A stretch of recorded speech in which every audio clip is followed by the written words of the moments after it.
जय हिंद, नमस्कार। मैं अबर जहरी स्वागत करती हूँ आप सबका एक बार फिर से हमारे आज के कार्यक्रम में। दोस्तों, आज ग्लोबल फाइनेंस के बैटलफील्ड में एक साइलेंट बट डेडली एंट्री हो चुकी है। China officially USD bond flows के गेम में उतर चुका है और वो भी यूएस के बराबर यील्ड पर डॉलर बॉन्ड्स इश्यू करने के लिए। और सवाल ये नहीं है कि चाइना डॉलर बॉन्ड्स बेच रहा है, बल्कि सवाल ये है कि अब दुनिया के डॉलर्स के लिए सिर्फ अमेरिका ही ऑप्शन नहीं रह जाता। जहां तक बात है कि फॉरेन इन्वेस्टर्स के पास दो ही चॉइसेस थी, अमेरिका फिर या यूरोजोन।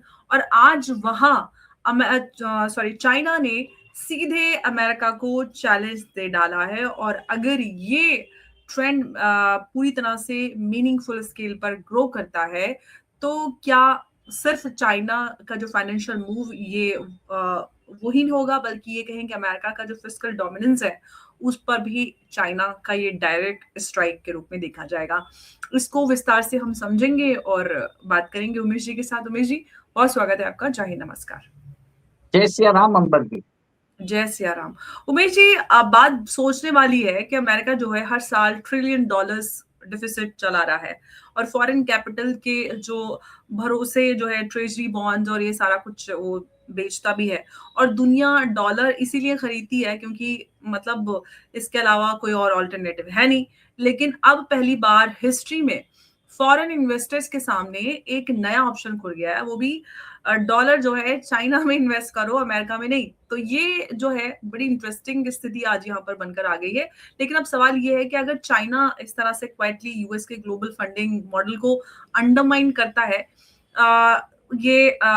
मतलब ये पूरा उसी उस तरफ कदम जाता हुआ नजर आ रहा है। कैसे आप इस चाइना के इस स्टेप को देख रहे हैं? देखिए, सबसे बड़ी बात है कि चाइना जो था एक टाइम पे यूएस ट्रेजरी बॉन्ड्स का सबसे बड़ा होल्डर था। 2013-14 में it had around 1.4 trillion dollars in US treasury bonds. आज वो फिगर कम से कम शायद 680 बिलियन डॉलर्स तक आ चुका है।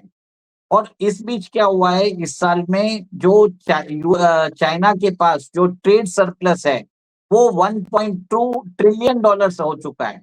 तो चाइना को एक तरह से अपना जो एक्सेस उन्होंने यूएसडी कमाए हैं थ्रू ट्रेड सरप्लस, उसको कहीं ना कहीं पार करने की जरूरत है।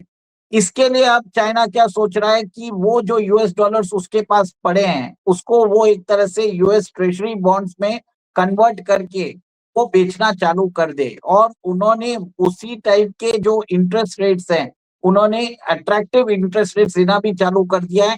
0.25% ऊपर दे रहे हैं about the American treasury bonds. तो कहीं ना कहीं आप देखिए कि नवंबर में उन्होंने 4 बिलियन डॉलर्स इशू किए, जबकि उनके पास रिस्पॉन्स आया 65 बिलियन डॉलर्स का। देखिए, बहुत बड़ी बात है क्योंकि आज की डेट में जो वर्ल्ड के अंदर जो बताया जाता है कि US treasury is considered one of the safest instrument. उसके बाद जो है यूरोजोन का डेट आता है जिसको एक तरह से सेकंड सेफेस्ट माना जाता है। अब जो ग्लोबल फंड्स है उनके पास एक तरह से थर्ड ऑप्शन भी आ चुका है। अब ये ऐसा होगा, US issued US denominated debt जो है उसकी मांग में थोड़ी सी कमी आ सकती है। और एक जब मांग कमी आती है तो यूएस के को भी अपना जो इंटरेस्ट रेट्स है वो बढ़ाना पड़ेगा। एक तरह से चाइना क्या कर रहा है, अमेरिका के ट्रेजरी को अंडरमाइन ही कर रहा है लॉन्ग टर्म में। शॉर्ट टर्म में क्या होगा, जो अमेरिका एक इसने जानबूझ के ये चीज लिखा किया है क्योंकि चाइना जो है अग्रेसिवली यूएस ट्रेजरी बॉन्ड्स को बेचता जा रहा है। अब उन्होंने बोल दिया आप ही इसको इश्यू करो, तो कहीं ना कहीं डॉलर का जो डिमांड रहेगा यूएस ट्रेजरी बॉन्ड्स का वो तो बना रहेगा। बट अब जो है चाइना इसके अंदर घुस के आ चुका है। इसके कारण जो बाकी कंट्रीज है जिनके ऊपर सैंक्शंस लगे हैं उनके पास भी एक ऑप्शन है कि वो एक तरह से China issued US treasury bonds में इन्वेस्ट कर सकते हैं। वो कंट्रीज ऐसे भी हो सकते हैं जैसे रशिया हो सकता है, वेनेजुएला हो सकता है, नॉर्थ कोरिया हो सकता है, ईरान हो सकता है। उन सब के लिए भी एक तरह से एक विंडो खोला है अमेरिका ने। उमेश जी, यहाँ पर चाइना जो है, बस ये बात तो समझ में आ रही है कि फॉरेन इन्वेस्टर्स के लिए ऑप्शन जो नजर आ रहा है, तो यूएस को सीधा एक बड़ा वार तो है। लेकिन उमेश जी, अब सवाल ये है कि अगर फॉरेन इन्वेस्टर्स ने यूएस ट्रेजरीज के बजाय चाइनीज यूएसडी बॉन्ड को चूज किया, तो अमेरिका अपनी जो डिफिसिट है उसका पैसा कहाँ से लाएगा? देखिए, अमेरिका ने अभी स्टेबल कॉइन्स निकाला है और स्टेबल कॉइन्स में वो अपनी कंपनीज को बोल रहा है कि आप स्टेबल कॉइन्स में इन्वेस्ट करो, और one stable coin is equal to $1 of US treasury bonds, वो उन्होंने हम्म। मार्कअप कर लिया है। तो हम्म। अमेरिका जो है उसको मालूम था कि डॉलर का डिमांड धीरे धीरे कम हो रहा है, तो इसने डोमेस्टिक इन्वेस्टर्स के लिए स्टेबल कॉइन्स इश्यू किया है। और एक चीज है, ये जो चाइनीज बॉन्ड्स रहेंगे वो अमेरिकन जुरिस्डिक्शन से बाहर रहेंगे। अभी हम्म। आपने देखा है कि कैसे जो यूएस ट्रेजरी बॉन्ड्स थे रशिया के, $300 बिलियन, वो एक तरह से फ्रीज कर दिया है अमेरिकन लेड वो स्विफ्ट सिस्टम के अंदर। अब हम्म। ऐसा कोई उसको वेपनाइजेशन नहीं कर सकता, कोई उसको सैंक्शन नहीं कर सकता, और ये एक तरह से Chinese issued US treasury bonds रहेंगे। इसमें यूएस का जुरिस्डिक्शन नहीं आएगा, जिसके कारण वो इसका वेपनाइजेशन नहीं करेगा, किसी के भी पैसे को फोरफिट नहीं कर सकता। ये एक तरह से ये this is the main reason जो Chinese issued US denominated bonds है उसकी मांग बढ़ती जा रही है। और कहीं ना कहीं एक तरह से ये फ्यूचर में it will undermine the US dollar itself, ये मुझे लग रहा है। लेकिन अब उमेश जी, एक और सवाल मैं समझना चाहती हूँ आपसे कि क्या ये सिर्फ इस स्टेप को ये देखें कि बॉन्ड इशुएंस है, या फिर ये कहें कि डॉलर सिस्टम का स्लो मोशन में उसको तोड़ने की कोशिश की जा रही है? देखिए, अभी तो जो डॉलर का जो डी एक्सेलरेशन, मतलब जो डॉलर का डी डॉलराइजेशन का एक्सेलरेशन हो रहा है, उसको हम्म। रोकने की कोशिश की जा रही है। उसमें ओके। बोल रहे हैं कि आप डॉलर डिनोमिनेटेड एसेट्स को डंप मत करिए, आप ही री इशू कर दीजिए। तो कहीं ना कहीं आप ये देखिए कि पहले ये जो डॉलर बॉन्ड्स था सिर्फ अमेरिका बेचता था, अब चाइना भी बेचने लग गया है।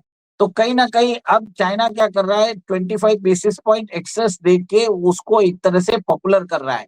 कहीं ना कहीं आप ये देखिए, इससे अमेरिका को एक बहुत बड़ा प्रॉब्लम आएगा फ्यूचर में, क्योंकि करंट प्रॉब्लम तो उसने सॉल्व कर दिया है, बट जो यूएस कंट्रोल होता है यूएस ट्रेजरी बॉन्ड्स पे, वो एक तरह से अमेरिका का धीरे धीरे कम होता जाएगा। और एक जो फाइनेंशियल पावर है वो अमेरिका से शिफ्ट होके चाइना के पास जा सकता है। देखिए, आपको समझना पड़ेगा, चाइना का जो ट्रेड सरप्लस है 1.2 ट्रिलियन डॉलर्स का है, इन्वेस्टमेंट्स वो करता है, सब कुछ है। तो उसको कहीं ना कहीं उसको अक्यूमुलेटेड जो डॉलर्स है उसको कहीं ना कहीं उसको यूज करना पड़ेगा। पहले वो ट्रेजरी बॉन्ड्स में इन्वेस्ट करता था, आज वो क्या कर रहा है, वही डॉलर्स को दूसरों को लोन में दे रहा है, ताकि उसको एक तरह से उसका जो प्रभाव है फाइनेंशियल सिस्टम में इम्प्रूव हो सके।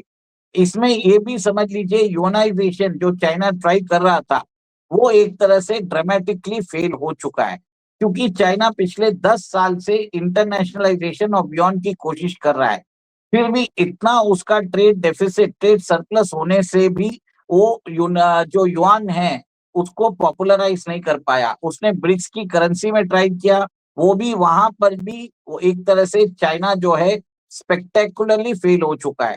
तो आप ये समझ लीजिए, अमेरिका ने एक तरह से चाइना को चेकमेट भी करके रख दिया है कि आप हमारा डॉलर को यूज करिए। और इससे समझ में आ गया है लोगों को कि जो डॉलर का डोमिनेंस है वो कुछ हद तक बना रहेगा। अब क्या था, पहले जो ये जो ट्रेजरी बॉन्ड्स थे, this were only being sold by America, now China भी आ चुका है। तो कहीं ना कहीं इन दोनों के जी। बीच में कंपटीशन होगा। बट एक और एक चीज समझने वाली बात है, अमेरिका को टक्कर देने के लिए चाइना को बहुत टाइम लगेगा। और अल्टीमेटली आप ये देखिए, चाइना ने एक ग्लोबल फाइनेंसिंग में जो कंट्री सैंक्शन हैं उनके लिए ये विंडो खुल चुका है कि वो चाइनीज इश्यू ट्रेजरी बॉन्ड्स के अंदर इन्वेस्ट कर सकते हैं, जिसका जुरिस्डिक्शन अमेरिका के पास नहीं है। अच्छा उमेश जी, बिल्कुल ही बड़ा इंटरेस्टिंग सिचुएशन बन रही है, लेकिन मैं इससे पहले एक और सवाल आपसे ये करना चाहूंगी कि क्या अमेरिका जो है वो इस बात को समझ रहा है कि जो खतरा है, जो डेंजर है, वो जियोपॉलिटिक्स से नहीं बल्कि कैपिटल फ्लो से आ रहा है? देखिए, अमेरिका को समझ में आ गया है कि सब लोग उसके डॉलर को डंप कर रहे हैं। अब उसको एक तरह से उसको रोकना भी है, वो उसको कहीं ना कहीं ये जो डॉलर रिजर्व्स है उसको कहीं ना कहीं अब्सॉर्ब करवाना पड़ेगा। और चाइना का ट्रेड डेफिसिट, जो ट्रेड सरप्लस है, वो बढ़ता जा रहा है। जरूरी मैं ये भी मानता हूँ, जो चाइना है जो यूएस ट्रेजरीज बेच रहा है, उससे एक तरह से जो यूएसडी का लिए कंपटीशन क्रिएट हो चुका है। अब इससे क्या होगा, यूएस के लिए एक तरह से बोरिंग कॉस्ट जो है वो इंक्रीज होने वाला है। और यूएस का जो होल्ड है जो फाइनेंशियल सिस्टम में, वो भी कहीं ना कहीं आप ये देखिए डाइल्यूट होगा। और ये जो ग्लोबल कैपिटल इन्फ्लोस है जो प्रिडोमिनेंटली यूएस डिनोमिनेटेड बॉन्ड्स में जाता था, अब वो चाइनीज डिनोमिनेटेड बॉन्ड्स में जा रहा है, क्योंकि लोगों को मालूम है कि इसका वेपनाइजेशन नहीं हो सकता। ये भी चाइना बढ़िया दे रहा है। और चाइना इसके लिए कर रहा है, चाइना चाहता है कि यूएस को कंपटीशन दे उन्हीं के डॉलर रिजर्व्स में। This is a very important step जो चाइना कर रहा है पिछले 2-3 महीने से। लेकिन उमेश जी, बड़ा इंटरेस्टिंग सी बात है और बड़ा इंटरेस्टिंग ये सवाल भी है कि चाइना जो है वो ग्लोबल इन्वेस्टर्स को कह रहा है कि भाई डॉलर तो रहो लेकिन अमेरिका से बाहर रहो। ये बात सही है कि चाइना सीधा बोल रहा है कि आप मुझसे ट्रेड कर रहे हो, आप सारा जो फाइनेंशियल रिक्वायरमेंट्स है मैं ही प्रोवाइड कर दूंगा। आपको ट्रेड मेरे से करना है तो आप ट्रेड मेरे से कर लो। और आपको उसको अगर कहीं पे इन्वेस्टमेंट भी करना है तो मैं आपको बेटर ऑल्टरनेटिव दे रहा हूँ। आप सोचिए, आज यूएस ट्रेजरी बॉन्ड्स अगर चाइना इशू करता है तो कहीं ना कहीं आप अमेरिका जो है चाइना पे डिपेंड हो चुका है for its treasury bonds as well. और चाइना को भी मालूम है इतनी जल्दी अगर वो ट्रेजरी बॉन्ड्स डंप करना चालू करेगा तो उसकी इकोनॉमी को भी फायदा नहीं होगा, क्योंकि जो चाइनीज इकोनॉमी है it is dependent on American consumption as well. तो कहीं ना कहीं चाइना को अपनी इकोनॉमी को बचाने के लिए अमेरिकन ट्रेजरी बॉन्ड्स बेचना जरूरी है। नहीं तो चाइना के अंदर जो है, जो उनका मैन्युफैक्चरिंग इंडेक्स है, पीएमआई इंडेक्स 50 के नीचे आ चुका है बहुत महीनों से। फिर भी आप देखिए चाइना ने जो ट्रेड सरप्लस जो क्रिएट किया है 1.2 ट्रिलियन डॉलर्स का, ये एक तरह से मानने वाली बात है कि चाइना के पास एडिशनल डॉलर्स आ रहे हैं, ग्लोबल कैपिटल इन्फ्लोज उनके पास है। जो और एक तो एक और एक चीज देखिए, इसमें एक तरह से विन विन सिचुएशन है वो चाइना के लिए और डॉलर के लिए in the immediate term. Long term में एक तरह से चाइना जो है एक compete कर रहा है यूएस ट्रेजरी होल्डिंग्स को इश्यू करने के लिए विद अमेरिका इटसेल्फ। ये एक बहुत बड़ा डेवलपमेंट है, ये मुझे लग रहा है। इस कदम का अमेरिका के पास क्या जवाब है? क्या अमेरिका इसको काउंटर कर पाएगा? क्योंकि पहले ही अमेरिका के सामने काफी सारे चैलेंजेस हैं और इससे तो उनकी जो और अमेरिका की जो इकोनॉमी है वो और ज्यादा, उनकी जो बोरिंग कॉस्ट है वो बढ़ेगी, यूएस जो डेट सस्टेनेबिलिटी है वो और ज्यादा फ्रेजाइल होगी। तो क्या अमेरिका करेगा इसको लेकर? लेकिन ये जो अग्रीमेंट होते हैं it is being done with the concurrence of America. America खुद चाहता है कि चाइना बेचे ताकि एक तरह से यूएस ट्रेजरी बॉन्ड्स की जो होल्डिंग्स है वो इंटरनेशनल बढ़ती रहे। आज अगर चाइना इन्वेस्ट नहीं कर रहा है और चाइना बेच रहा है तो यूएस को प्रॉब्लम आएगा। आज अगर चाइना वही यूएस बॉन्ड्स को अपने तरीके से मार्केट कर रहा है तो कहीं ना कहीं इमीडिएट टर्म में यूएस डॉलर को सस्टेन कर रहा है। सेकेंड, चाइना को सस्टेन करने की जरूरत है यूएस डॉलर को, अगर उसने नहीं किया तो उसकी डोमेस्टिक इंडस्ट्री को प्रॉब्लम आ जाएगा। तो ये एक तरह से कन्वीनियंस, मैरिज ऑफ कन्वीनियंस है at this point of time. आज की डेट में ये जो पार्टनरशिप है दोनों के बीच में, जो जिसका अग्रीमेंट अमेरिका और चाइना कर रहे हैं, इससे एक तरह से दोनों को फायदा है। और आगे जाके एक तरह से चाइना जो है बहुत बड़ा थ्रेट क्रिएट कर सकता है अमेरिका को। तो ये जो डॉलर बॉन्ड्स जो इशू करता है चाइना, इसकी भी परमिशन उसको अमेरिका से लेना पड़ता है। अमेरिका उसको मापदंड देता है, आप इतने डॉलर्स आप इशू कर सकते हो। देखिए नवंबर में इन्होंने $4 बिलियन का यूएस डिनोमिनेटेड ट्रेजरी बॉन्ड्स इन्होंने इश्यू किया। इनके पास $65 बिलियन का एक तरह से सब्सक्रिप्शन आ चुका है, फिर भी इन्होंने सिर्फ $4 बिलियन इश्यू किया। अमेरिका जो है वो चाइना को सपोर्ट जरूर करेगा पर इतना बड़ा बनने नहीं देगा कि वो उसका राइवल हो सके। और चाइना भी चाहता है कि जैसे जैसे हो सके फ्यूचर में वो अगर अमेरिका का राइवल बन सकता है तो क्यों नहीं ट्राई करने के लिए, और इसके लिए उन्होंने बेटर बॉन्ड यील्ड्स देने के लिए रेडी हो गए देन अमेरिका। बिल्कुल, और भले ही आज ये थोड़ा सा स्मूथ और अमेरिका के फेवर में नजर आ रहा हो, लेकिन ये मूव सिंबॉलिक तो नहीं है। ये बड़ा मैसेज इसमें हम कह सकते हैं कि छुपा है।